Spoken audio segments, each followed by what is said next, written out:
ഇതേ സമയം ഇൻവു അവന്റെ കൂട്ടാനെ കണ്ട് സംസാരിച്ചോണ്ടിരിക്കും. എടാ അളിയാ, നിനക്ക് അവളെ സംരക്ഷിക്കാൻ വേണ്ടി കുറെ ചാൻസ് ഇട്ടിട്ടുണ്ട്. അതിനർത്ഥം അവളുടെ മനസ്സിൽ നീ ഇപ്പം ഒരു ഹൈ ലെവൽ എത്തി. ഇനിയിപ്പോ അവളുടെ മനസ്സ് മാറ്റിയെടുക്കാനൊക്കെ നിനക്ക് എളുപ്പം. കൂടാതെ അവളുടെ ഫാമിലിയും അവളെ രക്ഷിച്ചുകൊണ്ട് ഇപ്പൊ നിനക്ക് സപ്പോർട്ടല്ലേ. ഇനിയിപ്പോ നിനക്ക് എന്താ വേണം? ഏതിനെ കൂട്ടുകാരനെ സന്തോഷപ്പെടുമ്പോഴാണ് ഇത് കേട്ട അവനും അതൊക്കെ ശരിയാ, പക്ഷെ എനിക്ക് പണമൊന്നും വേണ്ട, എനിക്ക് എങ്ങനെയൊക്കെ ഈ നരകത്തിൽ നിന്ന് രക്ഷപ്പെട്ടാൽ മതി എന്നിന് ഇൻവു പറയുമ്പോഴാണ് അവനും പിന്നെ അങ്ങനെയാണ് നീ ഒരു കാര്യം ഓർത്തണം, നിനക്ക് നരകത്തിൽ നിന്ന് രക്ഷപ്പെട്ടാൽ മതിയെങ്കിൽ പിന്നെ നീ ജോലി ചെയ്യുന്ന കമ്പനി നിനക്ക് സ്ഥാനവും കാണത്തില്ല, നിന്നെ വീട്ടിൽ നിന്ന് ഇറക്കിവിടും, നിന്റെ കൈ കാറും കാണത്തില്ല, നീട്ടേക്കുന്ന വാച്ചും കാണത്തില്ല. ഇതിനൊക്കെ സമ്മതമാണോ? ഏതിനെ കൂട്ടുകാരും പേടിപ്പിക്കുമ്പോഴാണ് അവൻ വീണ്ടും പേടിച്ചു പോയിട്ട് അവൻ ആ ക്യാഷ് വേണമെന്ന് പറയും. അങ്ങനെ ഇവിടെ എങ്ങനെയാണ് അവൻ പണത്തിന് വേണ്ടി അവളുടെ ഫ്രണ്ട് ആക്ട് ചെയ്യുന്നത്, അതേ അവസ്ഥയിലായിരിക്കും ചേട്ടനും ചേച്ചിയും കൂടെ. അവർ രണ്ടുപേരും കൂടെ ഇവൻ ഡിവോഴ്സ് ചെയ്യാൻ പോകുന്ന അറിഞ്ഞ ഉടനെ അവന് മൊത്തത്തിൽ ടെൻഷനിലാകും. കാരണം ഹെയിന്റെ ഒരു ബിൽഡിങ്ങിലാണ് ഇവന്റെ ചേട്ടൻ ബോക്സിംഗ് നടത്തിക്കൊണ്ടിരിക്കുന്നത്. പക്ഷെ അവിടെ ഒരു വ്യക്തി പോലും കാണത്തില്ല ഇവന്റെ അടുത്ത് ബോക്സിംഗ് പഠിക്കാൻ. അങ്ങനെ ആദ്യമായിട്ട് ഒരു കൊച്ചു പയ്യനും വരുമ്പം അവന് ബോക്സിങ്ങിനെക്കാളും കരാട്ടെ ഇഷ്ടം എന്ന് പറഞ്ഞ്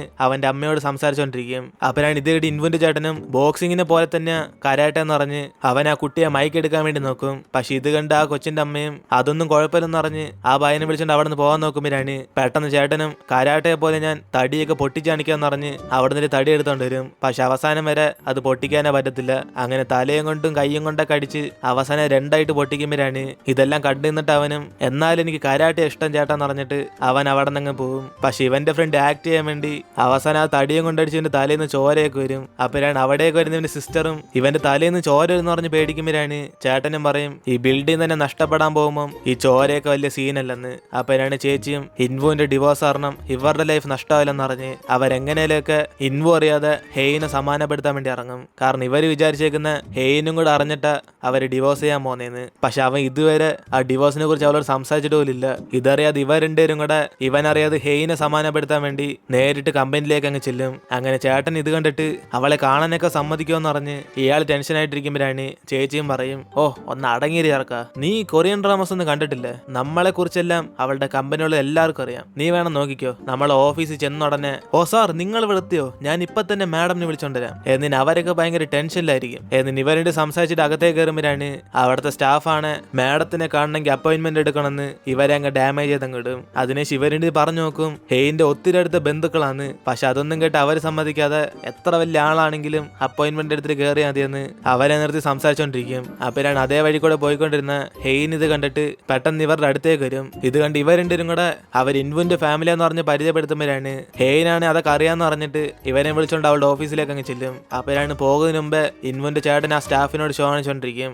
നോക്കിക്കോ, ഞാൻ ഈ തവണ നിന്നെ വെറുതെ ഇട്ടേക്കുന്നു, അടുത്ത തവണ ഞാൻ വന്നിട്ട് അപ്പോയിന്റ്മെന്റ് വല്ല എടുക്കണമെന്ന് പറഞ്ഞാല നിന്നെ ജോലിന്ന് പുറത്താക്കും, മനസ്സിലായില്ല എന്നിന് അയാളും പേടിപ്പിച്ചിട്ട് ഇവർ രണ്ടുപേരും കൂടെ ഇൻവുനെ കണ്ട് സംസാരിക്കും. അങ്ങനെ അവളിപ്പോ എന്തിനാ വന്നേന്ന് പറഞ്ഞ് ഇവരോട് പെട്ടെന്ന് അറിയാൻ പറയുമ്പോഴാണ് ചേച്ചിയും ചേട്ടനാണ് കാര്യം എന്തോന്ന് അറിയാതെ അവരിങ്ങനെ ചുറ്റി വളച്ചോണ്ടിരിക്കും. എന്തായാലും നിങ്ങൾ തമ്മിൽ എന്തോ പ്രശ്നം, ഒരു ഫാമിലി ഇല്ലാത്ത പ്രശ്നമാണോ നിങ്ങൾ ഫേസ് ചെയ്യുന്നത്? ഞാനും എന്റെ ഭർത്താവൊക്കെ എപ്പോഴും അടിയായിരിക്കും, കൂടാതെ AC പോലും ഞങ്ങൾ അടി ഉണ്ടാക്കാറുണ്ട്, പക്ഷെ അതൊക്കെ അഡ്ജസ്റ്റ് ചെയ്ത് പോകണം എന്നിന് ഇവരുടെ ഒരു ആവശ്യമില്ലാതെ ഇവർ ഡിവോഴ്സ് ചെയ്യേണ്ടെന്ന് ഇൻഡയറക്റ്റ് ആയിട്ട് പറഞ്ഞുകൊണ്ടിരിക്കുമ്പോഴാണ് അവൾക്കാണ് വെറുതെ സമയം പോയിക്കൊണ്ടിരിക്കുക. കാരണം ഇപ്പോഴേ ഇമ്പോർട്ടന്റ് ആയിട്ട് ആ ഡേവിഡിനെ കാണാൻ വേണ്ടി അവൾ പോകുന്നത്. പക്ഷെ ഇവരിന് ചുറ്റി വളയ്ക്കുന്നുണ്ട്, എന്തോ വിഷയം എന്ന് പറഞ്ഞ് ഡയറക്റ്റ് ആയിട്ട് പറയാൻ പറയുമ്പോഴാണ് അവരും ആ ഡിവോഴ്സിനെ കുറിച്ച് സംസാരിക്കാൻ വേണ്ടി വരും. അപ്പോഴാണ് ആ സമയം സെക്രട്ടറി അവിടേക്ക് വന്നിട്ട് ഇപ്പൊ പോയാലും മീറ്റിംഗിന് കറക്റ്റ് സമയത്ത് എത്താൻ പറ്റത്തുള്ളെന്ന് ഇവളെ വിളിക്കും. അതുകൊണ്ട് അവൾ എന്തോ എന്നറിയാതിരിക്കുമ്പോഴാണ് ഇവർ രണ്ടും കൂടെ ബിസിനസ്സാ വലുതെന്ന് പറഞ്ഞിട്ട് ബാക്കി കാര്യങ്ങൾ ചാറ്റ് ചെയ്യാന്ന് പറയും. പക്ഷെ ഇവളാണ് ഇവരുടെ ഫോൺ നമ്പർ ഒന്നും ഇല്ലെന്ന് പറഞ്ഞ് സത്യം പറയുമ്പോഴാണ് അവർക്ക് അത് നല്ലോണം കേൾക്കും. അതുകൊണ്ട് അവരതൊന്നും കുഴപ്പമില്ലെന്ന് പറഞ്ഞിട്ട് ഞങ്ങൾ എന്നെ മെസ്സേജ് കാര്യം പറയാന്ന് അവളെ അങ്ങ് പറഞ്ഞേക്കും. അങ്ങനെ ലിഫ്റ്റിൽ പോകുന്ന വഴിക്കും ഇവരുടെ സംസാരിക്കാൻ വേണ്ടി നോക്കുമ്പോഴാണ് ഇത് മനസ്സിലാക്കി അവളും സമയമുള്ളപ്പോൾ അവൾ തന്നെ ഇവർ നേരിട്ട് വന്ന് കാണാന്ന് അവരോട് പറയും. അപ്പോഴാണ് ഇത് കേട്ട് അവർ സന്തോഷത്തിൽ പെട്ടെന്ന് ചേട്ടനും പറയും ഇവളുടെ ആ ബിൽഡിംഗ് സുരക്ഷയായിട്ട് നോക്കിക്കോളാന്ന്. അപ്പോഴാണ് അവള് പെട്ടെന്ന് ഷോക്കായിട്ട് ഏത് ബിൽഡിംഗ് എന്ന് പറഞ്ഞ് ഇവരോട് ചോദിക്കും. കാരണം അവന്റെ ഗ്രാമത്തിൽ ബിൽഡിംഗ് മറിഞ്ഞ കാര്യം തന്നെ ഇവള് മറന്നുവരുന്ന. ഇപ്പൊ അവന്റെ ചേട്ടൻ പറഞ്ഞപ്പോഴാണ് അവൾക്ക് ഓർമ്മ വന്നത്. അതിനുശേഷം അതിനെക്കുറിച്ച് ഇവർ രണ്ടുപേരും കൂടി ഡിസ്കസ് ചെയ്തോണ്ടിരിക്കും. എടാ നിന്നോട് ആരാടാ ബിൽഡിങ്ങിനെ കുറിച്ചൊക്കെ സംസാരിക്കാൻ പറഞ്ഞ, അവൾക്കത് ഓർമ്മ പോലും ഇല്ലായിരുന്നു എന്നിന് ചേച്ചി വഴക്ക് പറയുമ്പോഴാണ് ചേട്ടനും എനിക്കറിയാം അവൾക്കൊന്നും ഓർമ്മ കാണത്തില്ലെന്ന്. എന്തായാലും ഒരു വ്യക്തിക്ക് സ്വന്തം ബിൽഡിംഗ് തന്നെ ഓർമ്മ കാണത്തില്ല, ആ ബിൽഡിംഗ് നല്ല വിലയാ കേട്ടോ എന്നിന് ചേട്ടനും പറയുമ്പോഴാണ് പെട്ടെന്ന് അവരും ദേഷ്യപ്പെടും. ഒന്ന് മിണ്ടായിരിക്കാവോ, ഞാനിപ്പോ അവൾക്ക് മെസ്സേജ് അയച്ചോണ്ടിരിക്കുക അവരുടെ ഡിവോഴ്സ് ചെയ്യില്ലെന്ന് പറഞ്ഞ്. നീ നിന്റെ ബിൽഡിങ്ങിന്റെ കാര്യം പറഞ്ഞോണ്ട് ഞാൻ അതറിയാതെ ഇവിടെ ടൈപ്പ് ചെയ്തു പോയി ബിൽഡിങ്ങിനെ ഡിവോഴ്സ് ചെയ്യില്ലെന്ന് പറഞ്ഞ്. എന്നിട്ട് ഇവർ രണ്ടും കൂടെ ഹെയിന് മെസ്സേജ് അയച്ചോണ്ടിരിക്കും. ഇതേ സമയം ഹെയിൻ ആ മീറ്റിംഗിന് പോകുമ്പോഴാണ് അവിടാണ് ഇൻസിങ് മാത്രമേ കാണത്തുള്ളൂ, ഇവളെ കാണാമെന്ന ഡേവിഡ് കാണത്തില്ല.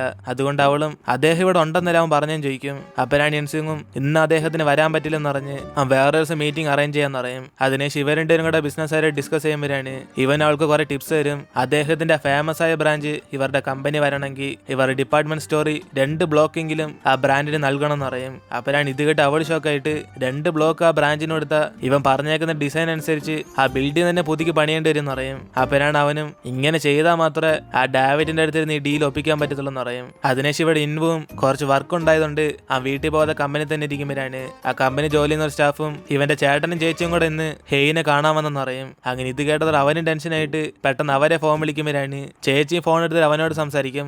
ആണോടാ, ഞങ്ങൾ ഇന്ന് നിന്റെ ഭാര്യയെ കാണാൻ വേണ്ടി വന്നായിരുന്നു. നിങ്ങൾ ഡിവോഴ്സ് ചെയ്യാൻ പോകുമെന്ന് പറഞ്ഞില്ല. ഞാൻ എങ്ങനെയും കെഞ്ചി ഡിവോഴ്സ് ചെയ്യില്ലെന്ന് അവൾക്ക് ഞാൻ മെസ്സേജ് ഇട്ടിട്ടുണ്ട്. മിക്കവാറും അവളുടെ മനസ്സ് മാറും. എന്നിട്ട് ചേച്ചിയും പറയുമ്പോഴാണ് പെട്ടെന്ന് അവനും ദേഷ്യപ്പെടും. അവൻ ആ ഡിവോഴ്സിനെ കുറിച്ച് അവളോട് പറഞ്ഞിട്ട് പോലില്ലെന്ന്. അതോടെ ഇവിടെ ചേച്ചി മൊത്തത്തിൽ പേടിച്ചു പോയിട്ട് നമ്മളായിട്ട് വെറുതെ പ്രശ്നം ഉണ്ടാക്കിയെന്ന് ഇവർ രണ്ടുപേരും കൂടെ ടെൻഷൻ ആയിരിക്കും. കാരണം ആ മെസ്സേജ് SMS ആയിട്ടായിട്ട് അതുകൊണ്ട് ഇവർക്ക് ഡിലീറ്റ് ചെയ്താലും അവൾക്കത് കാണാൻ സാധിക്കും. അതുകൊണ്ട് ഇവിടെ ഇൻവു മൊത്തത്തിൽ ടെൻഷനായിട്ട് ആ മെസ്സേജ് കണ്ട പിന്നെ അവന്റെ പ്ലാൻ മൊത്തത്തിൽ പോകുമെന്ന് പറഞ്ഞ് അവൻ അവളെ ഫോൺ വിളിച്ച് നോക്കുമ്പോഴാണ് ഇവിടാണ് അവള് വാഷ്റൂം പോയ സമയത്തായിരിക്കും അവന്റെ കോൾ വരുന്നത്. അപ്പോഴാണ് ഇൻസും പെട്ടെന്ന് ആ കോള് കട്ട് ചെയ്തിട്ട് അവളുടെ ഫോൺ സ്വിച്ച് ഓഫ് ചെയ്തങ്ങ് വയ്ക്കും. അതിനുശേഷം ഹെയിൻ അവിടേക്ക് വന്നിരിക്കുമ്പോഴാണ് ഇവനും ചോദിക്കും സത്യത്തിൽ ഇവളുടെ ഭർത്താവ് എങ്ങനത്തെ ഒരു വ്യക്തിയാണെന്ന്. അങ്ങനെ ഇത് കേട്ടതോടെ അവൾക്ക് കാര്യം പിടികിട്ടി അവനെ കുറിച്ച് മോശമായിട്ട് പറയാനായിരിക്കും ഇവൻ ഉദ്ദേശിക്കുന്നതെന്ന്. അതുകൊണ്ട് അവളും പറയും അന്ന് ആ പന്നിയെടുത്തുനിന്ന് അവൻ രക്ഷിച്ചപ്പോ തന്നെ ഇൻവുന്റെ നല്ല ക്യാരക്ടറിനെ കുറിച്ച് ഇവന് മനസ്സിലായില്ലെന്ന് ചോദിക്കും. അപ്പോഴാണ് ഇൻസുങ്ങും ചിരിച്ചിട്ട് അന്ന് ഇവള് സഹായിക്കാൻ പോകുന്നതിന് മുമ്പേ അവൻ 2-3 സെക്കൻഡ് കുറച്ച് ആലോചിച്ച് നിന്നേന്ന് പറയും. അങ്ങനെ ഇത് കേട്ട് അവൾ ടെൻഷനായിട്ട്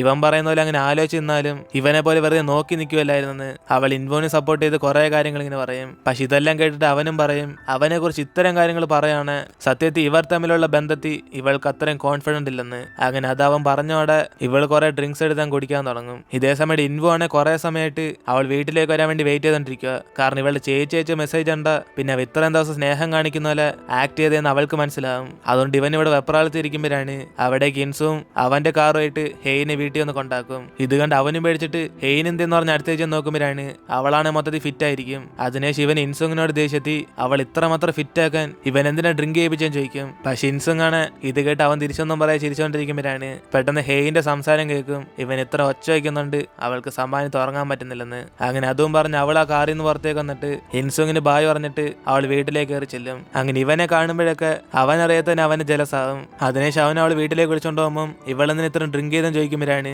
അവളും ദേഷ്യത്തിൽ പറയും ഇനി തൊട്ട് അവൾ ചെയ്യാത്ത കാര്യങ്ങളൊക്കെ ചെയ്യാൻ പോകുന്നു. കാരണം ഇത്ര ഹെൽത്തി ആയിട്ട് ജീവിച്ചിട്ടും ആർക്കും വരാത്ത ഒരു അസുഖം ഇവൾക്ക് വന്നത് അവൾക്ക് ഒട്ടും തന്നെ സഹിക്കാൻ പറ്റുന്നില്ല.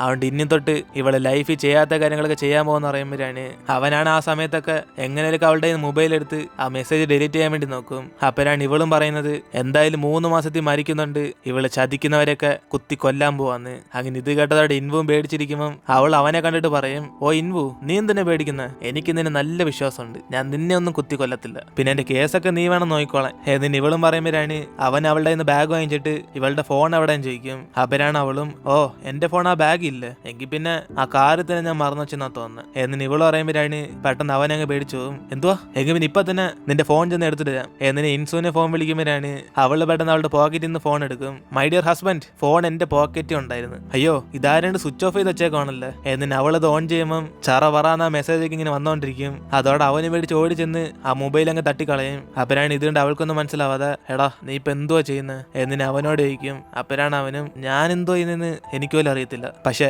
നീ നിന്റെ ഫോൺ കണ്ടുപിടിച്ച് അത് നമുക്ക് എൻജോയ് ചെയ്യണ്ടേ. എന്നിന് അവന് വിഷയം മാറ്റുമ്പോഴാണ് അവളാണ് ജിൻസിങ് പറഞ്ഞ കാര്യങ്ങളൊക്കെ ആലോചിച്ചോണ്ടിരിക്കും. സത്യത്തിൽ ഞാൻ എന്തുകൊണ്ട് അത്രയും കോൺഫിഡന്റ് ആവാത്ത, എനിക്ക് വിശ്വാസമുണ്ട് നമ്മുടെ റിലേഷൻ അത്രയ്ക്ക് സ്ട്രോങ് ആ. എന്നിന് അവളും പെട്ടെന്ന് അവനെ ഞാൻ കിസ് ചെയ്യും.